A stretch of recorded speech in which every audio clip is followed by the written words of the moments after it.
Hello and welcome to our video recap of the latest trailer of Jump Into a Paldean Journey. This is some stuff that you may have missed. We're also going to look over the website as well. So one thing I just want to point out here, the TM machines, right? This is something that is going to be one of the first things that we probably talk about in our in the website. So when we go over to the website here, that's probably going to be one of the first things that we're going to take a look at. But first, let's go ahead and look at this part of the video. What's this? Quaxly's out there in the world, charging straight toward that Litleo. Looks like So what you might be thinking is, why are you stopping it here? What is so important here? Well, we know that the TMs are made with items from League Points, which is, I'm assuming, going to be the new version of Battle Points. But what it also is, made with items dropped from Pokemon getting hit. That's said in the trailer. If you look here, it says Litleo Tuft, right? Quaxly battled Litleo on its own and won.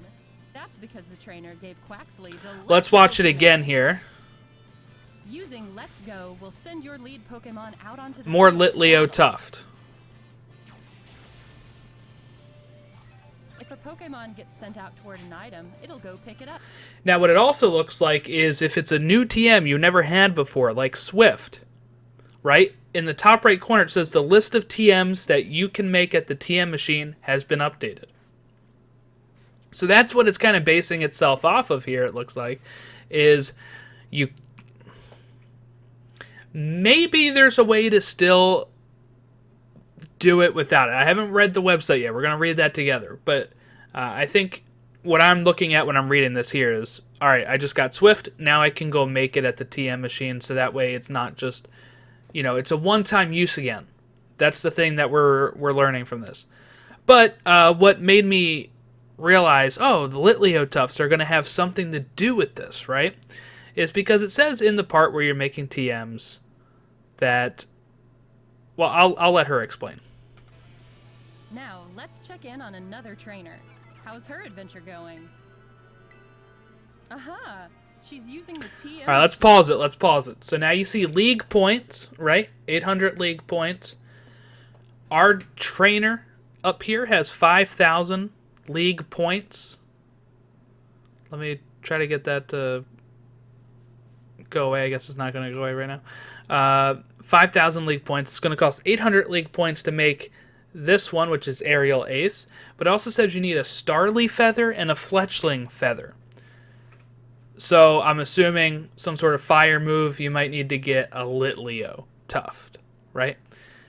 And that is how you're going to base it. So they wanted to make TMs craftable, I guess, to give you something more to do, to make you, which I think kind of reminds me a bit of Legends Arceus, which is, again, something I mentioned last time. But, you know, with Legends Arceus, yes, you're not crafting TMs. In fact, you can pretty much teach any move. That's before TMs were a thing. It takes place, you know, hundreds of years ago. In this example, okay, what they wanted to do is how can we make people keep interacting with the game? That's what I'm assuming it comes down to. And it's, you're going to have to farm some stuff, right? And the way to do that is, okay, I know I need 3 Starly Feathers and 3 Fletchling Feathers. Let's go find some Starly and Fletchlings. Let's go auto battle them. Get the feathers when they drop, and then let's move on, right? And go do something else. We're gonna let's say I need Aerial Ace, but I also know I need another one, which was Lightning.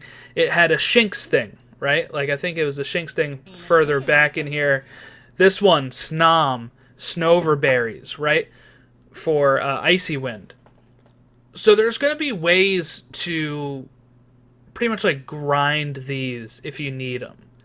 And it doesn't look like they're super expensive. We don't know yet what League Points, how we get League Points, but I'm assuming something to do with the battle system when you're going through the gyms. That's the only thing I get, but there's got to be a way to grind those so that way you can keep making them. So I'm not really sure. I think it's going to be different than battle points because these are way more expensive than battle points were, right? I don't think battle points were ever 800 battle points for some of this stuff. So we'll keep an eye out, I guess, for that information. But that's something that stuck out to me when I watched this again and I saw the Litleo Tufts. I said, okay, obviously if you pause this, you're going to see it. But if you didn't pause it in time, you just see them picking a TM real quick, you're not going to really be able to catch on because this thing moves so fast, right? Also known as technical machines, using materials Pokemon drop when you defeat or catch them. Alright, so now what we're going to do is we're going to move over to the... website. Introducing the TM Machine, a handy device that can make TMs. A technical machine is a tool that allows Pokemon to learn new moves. In these titles, there's a piece of equipment installed at every Pokemon Center called a TM machine, which allows trainers to make their own TMs. If you also look, it looks like the shop is next to it, and the Poké Center right here is the healing part in the red. TMs can be made using League Points or LP and materials dropped by wild Pokemon after battle. League Points can be attained as you advance in the story or by trading in materials from Pokemon. Oh! So I'm assuming that means if we get extra Tufts, if we get extra Snom threads, we can trade them in for League Points? That's what it sounds like, right? Trading materials from Pokemon. Find moves you want to learn at the TM machine and try making TM. The selection of TMs available for you will grow as you continue your adventure. A single TM can only be used once, but if you have enough LP and the right materials, you can make as many as you like using the TM machine.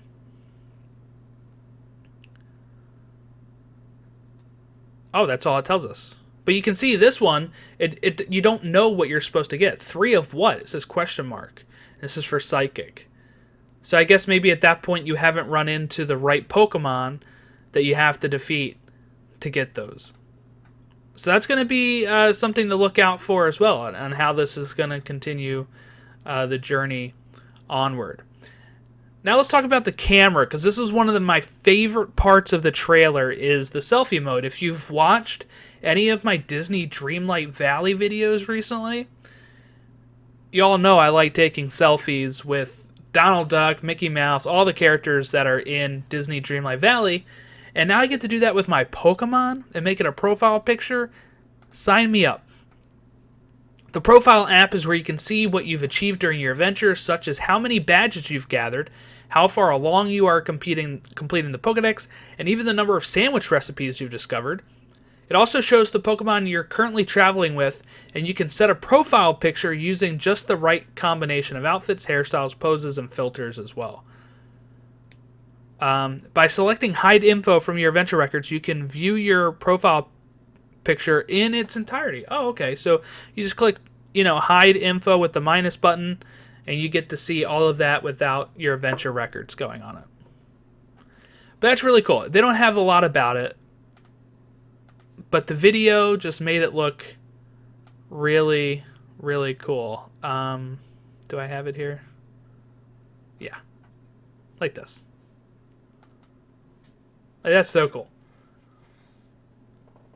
This is something that I feel like they've been trying to do since Sun and Moon. They had a camera thing there, but you couldn't really do selfies. And Sword and Shield had the trading cards, but I guess you couldn't really do anything. But Legends Arceus had like the paintings, right, where you could get like your old time photo or a painting made of you in the village. So it's about time for them to have something like this. There's one more. Oh no, it's just the video. So this is really all the website updated? They had to update the Pokemon, right? Well, we didn't get to talk about this yet, but Wiglet is a thing as well. Okay, here's the Pokemon. So I didn't make a video of this last time. So while we are now introduced to Wiglet, it is not a regional Diglett. It is not an evolved form of Diglett. It's nothing. It is a Gardeneal Pokemon that is a completely different species of Pokemon, while it closely resembles Diglett. And Wiglet has a sense of smell that can pick up scents from over 60 feet away and has skittish disposition. So I really like this Pokemon. I think it looks really cool. I think it looks fine. But it is not related to Diglett. So just wanted to make sure we clarify that. Now, the newest Pokemon in this trailer, right, is Farigiraf. Which, what they did here, right, is Girafforig can be said backwards and forwards, right? The way it's spelled. They did the same thing here with Farigiraf, but what they also did is they removed one of the G's, right? Because Girafforig was what it was. And what they did was they took, like, if you move the Fari back next to the F and add a G, you got Girafforig's name again. So that's how they kind of did it. They removed a G, put the G in the middle, and then make it kind of go like that. So it has two abilities right now, Chudchu and Armor Tail. It's called the Long Neck Pokemon. The head on its main body and the head on its tail is combined. As a result of its evolution, the head of its main body and the head from its tail have become one. Both of Farigiraf's brains are connected through thick nerves, increasing its psychic energy, and it can emit psychic waves from the antennae on its head. It's always mindful of its surroundings, and while it can detect danger in an instant, there are times when its body cannot react as fast as its two brains can think. Oh, that's kind of cute. The head from its tail is equipped for both offense and defense. The thick, sturdy head from its tail provides good defense from the head of the main body when the head from its tail closes its mouth. Farigiraf whips its long neck around in an attack that deals brutal physical damage. The force of this attack is said to be able to pulverize stone and crush steel beams. We have two new abilities. Chudchu is a new ability appearing for the first time in these titles. When a Pokemon with this ability eats a berry, it will eat it one more time at the end of the next turn. So it's pretty much like being able to use the berry twice. New ability, Armor Tail. Farigiraf's ability, Armor Tail, is another new ability appearing for the first time in these titles. It makes opposing Pokemon unable to use priority moves. That's pretty cool. And this is just such a cute Pokemon. It really is. I adore Farigiraf. Alright, so we've kind of went over the biggest news and we went over all the stuff. Let's go over something that people started picking up on, that maybe there's something wrong with this trailer compared to the Japanese trailer.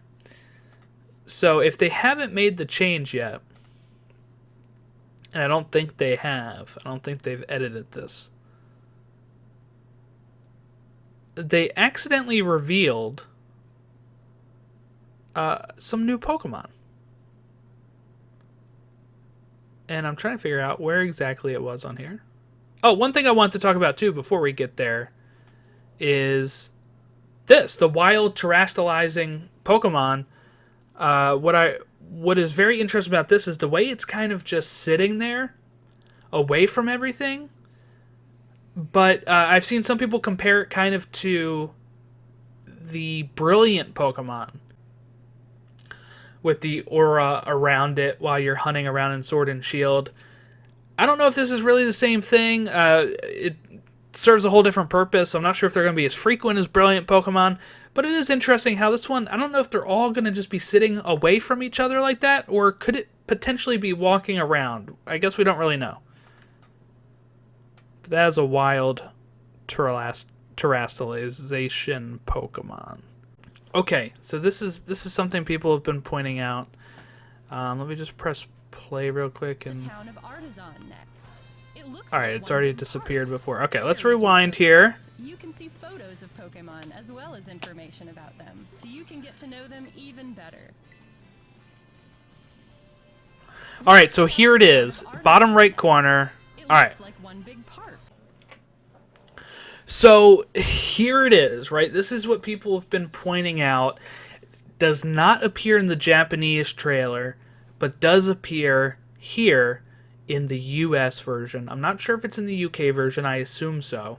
I assume they use the same builds and stuff. But here, what we're kind of highlighting is on the map, it apparently shows where Pokemon are. I'm not sure if that's wild Pokemon. I assume so. And they forgot to scrub the ones that are not announced yet. We got Rookidee from Sword and Shield there. But in front of Rookidee, we see two mice, which I'm assuming is just the same Pokemon, but it means that there's two of them in the area. We got a parakeet, and we got some sort of muffin mushroom thing. I guess. I don't know. So what is very interesting about this is how they accidentally revealed some Pokemon without us. I didn't notice it my first watch. I saw people start pointing this thing out, and I'm like, oh my goodness, I have to go back and look at it again. But it's interesting, right? So let's look at it other than just what do we think of the designs. But let's just look at it as, okay, if these are wild Pokemon, that's really helpful. To know on your map, oh, there's Parakeetmon there. I have to go catch one. I'm assuming you have to have at least seen it for it to show up like this. I would assume that like Pokemon Go, where it shows the shadows if you haven't caught it yet, I assume that would be either shown as a shadow or not shown at all if you haven't caught this thing. So I'm assuming you had to at least seen it. Maybe you have to have caught it. But that's still very helpful. Imagine this, right? Imagine that you know for your TM that you're looking for, you have to get 5 Rookidee feathers, and you see a Rookidee on the map. It's like, okay, let's rewind. Let's go backwards, and let's go get that Rookidee so I can defeat it, get some more feathers so I can make my TM. Or, you know, I don't know. There's so many ways to do it. But if this is what I think it is, and not just like, oh, your Pokemon are still at the picnic, right? Which I assume you can't leave them there.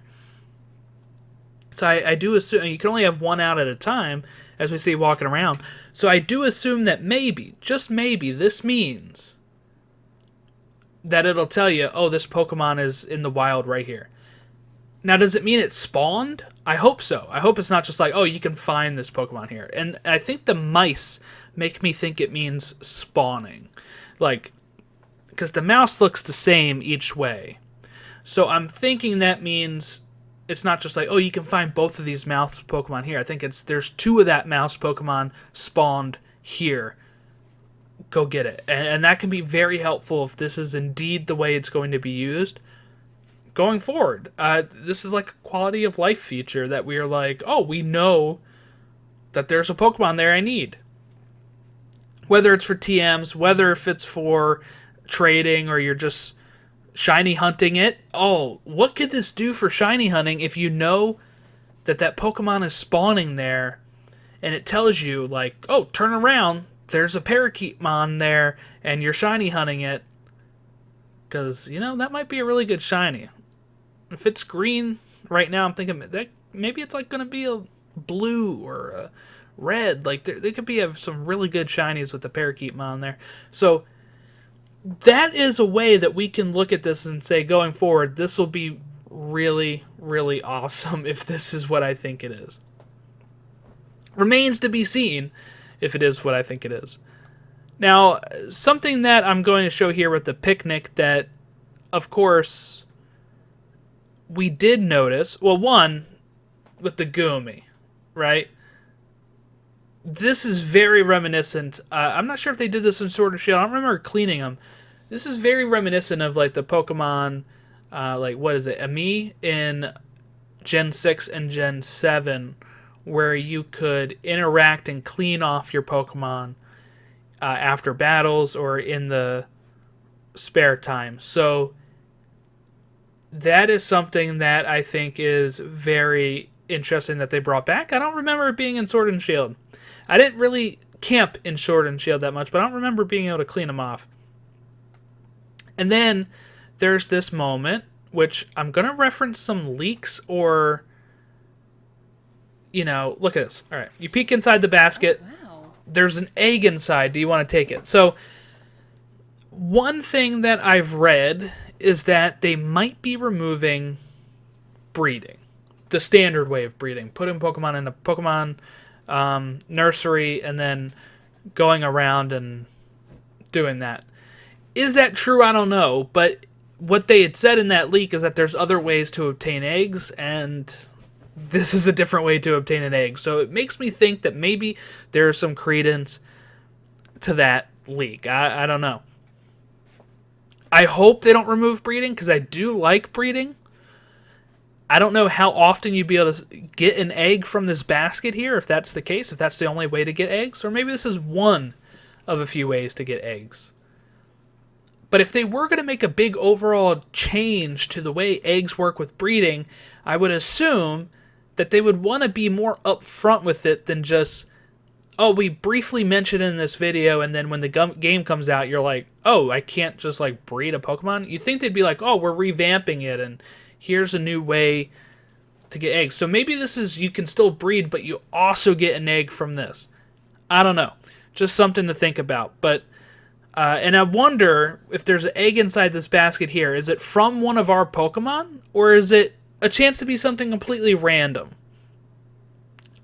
You know, this guy, this trainer here has his Koraidon, which obviously is probably not getting an egg. But he's got like his Wooper, Satitan, all that kind of stuff. Is it going to be one of those Pokemon that he has in his party? Or is it going to be like a Haunter, right? A Ghastly, I guess. Something to think about as we go forward. They have this fun mini game here of making food. I think this is much better than the soup cooking thing from Sword and Shield. I like sandwiches. This makes me like feel a lot better of, oh, this could be fun. I don't know what it's going to do, right? I guess at the end of eating, it does give you some things. If I fast forward here, Eating sandwiches can give you benefits, like making certain types of Pokemon easier. yes, making certain type of Pokemon easier to catch. And again, I wonder how that works. Is it the ones that you're eating the food with? So if you have a fairy type, does that make the catching power better? It doesn't seem like it. It's fairy catching goes up, encounter power, grass goes up, and the raid power, ground goes up. So maybe they have a fairy, grass, and ground in their party. You know what? I think they might have, right? Didn't this guy have Sprigatito, Paldean, Wooper, and maybe a fairy type? If so, that might make sense then. That, okay, you're going to get a boost of the Pokemon that you're eating this with. I don't know. And then, of course, we saw raids again, which look pretty normal to what raids should look like. And I just realized that this thing is not showing what I was just talking about.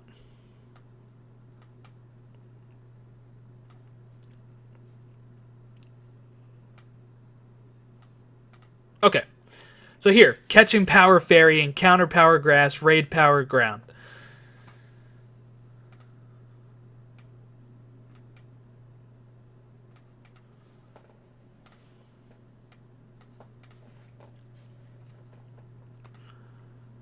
And then, yeah, they show the raids, which, you know, cheering. This is something I think is cool.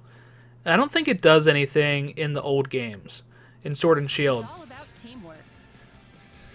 So, Watch how the battle's going see, she's cheering up and decide how you'll handle them. and telling them to hang tough, and it's raising their Almost stats, there. Keep it up. heal up, and it's healing them. I just went through a whole bunch of Dynamax Adventures, and that video is coming soon. I went through like 3 Dynamax Adventures, shiny hunting for Mewtwo again, and in this video that I'm going to be putting up, I don't think we got knocked out, so of course we were cheering at some point, but I don't think it had any sort of boost. But even if it did, I like that they're changing it to have these boosts of, okay, I can tell you to heal up. Okay, I can tell you to hang on, and that's going to raise your defense and your attack. Like, that is something that is very interesting about how it's going to work with the raids. Now, of course, the raids now are on a timer, not like a turn-based timer. It looks like a regular timer. And it's not like turn by turn. It looks like you can just attack. And that's how they kind of mentioned it in another video that we talked about, is like, okay, like, my furry giraffe can just keep attacking, not having to worry about going around 3 other players and coming back to me. Which should mean it speeds it up. I just did Dynamax Adventures, like I said, 3 Dynamax Adventure runs, which are 4 raids, right? Took, so that's 12 raids, took an hour. So in this case, it might be able to speed it up a bit where you're not taking 12 an hour for 12 raids. So there you go. I think that's about it. I think that's really all that I wanted to touch on in this video today was those things. So let me just kind of scrub through it. Yeah, it looks good. So we are just a little bit over a month away. I think it's like 43 days, 44 days, something like that. But when this does go live, when the game does come out, I'm going to be live streaming it.